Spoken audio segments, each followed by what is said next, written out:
So when we first started to develop the game, we wanted to really focus on a few things. And when we looked at what those things were, we came up with 3 pillars: bullets, blades, and blood. And blood being our most kind of important one, because you're constantly killing Zeds. Just think of any of those great, ridiculous Sam Peckinpah movies or anything like that you've seen over the years. You know, slow motion bits flying everywhere. Yeah, I mean, we loved it in the first game. We just wanted more in the second game. We wanted to think of, you know, we've been looking at how do you spice up every system that's in the original. We looked at tons of different games and took what we thought was best out of all of them.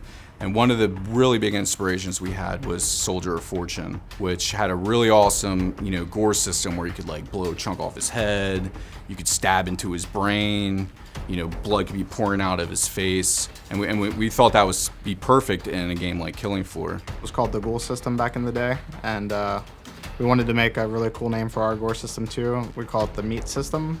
Stands for Massive Evisceration and Trauma. So basically the M.E.A.T system is about blowing stuff up and blowing it up in tons of different chunks. The M.E.A.T system is really just a collection of different individual systems all working together to deliver this advanced dynamic Gore system that you see in Killing Floor 2.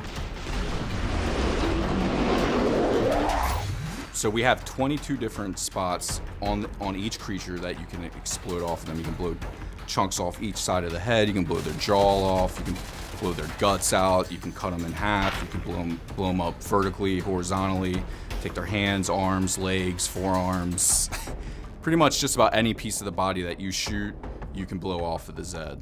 I mean, you could tear up a Zed into about five parts in the old game. This time around, we thought it was about 19, but apparently we had a recount recently, and the vote now comes out at 22 parts that you can dismember any Zed into. I think we're just losing count. It's lots. So you had 5 for the body in Killing Floor 1. You have 5 for just the head in Killing Floor 2.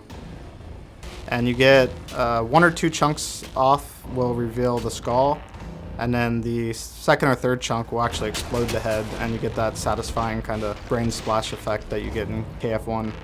The head Gore and the Gore in general is just all about player feedback. You shoot a Zed and massive Gore happens on the other end.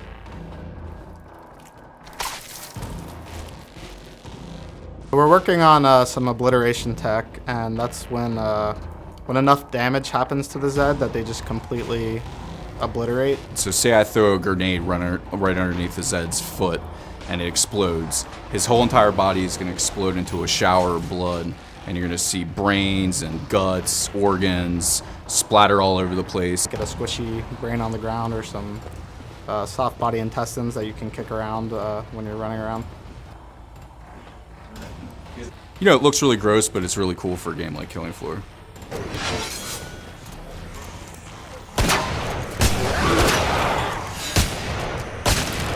In a game where you're constantly killing stuff, it's really important that that's gratifying. And basically when you do that, that is the reward you get.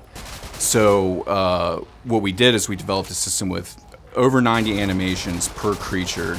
Depending on what zone of the body you hit, will play a different animation. And that's all randomized as well, so the amount of variation is almost infinite. Another cool thing that you can do is if you shoot a guy and you keep repeatedly shooting him, it will blend into each additional animation. So say I shoot the guy in the chest, he'll react to that, and as he's falling I can then shoot him in the neck, then he'll freak out because of that, then I can shoot him in the leg, and then I can blow his head off.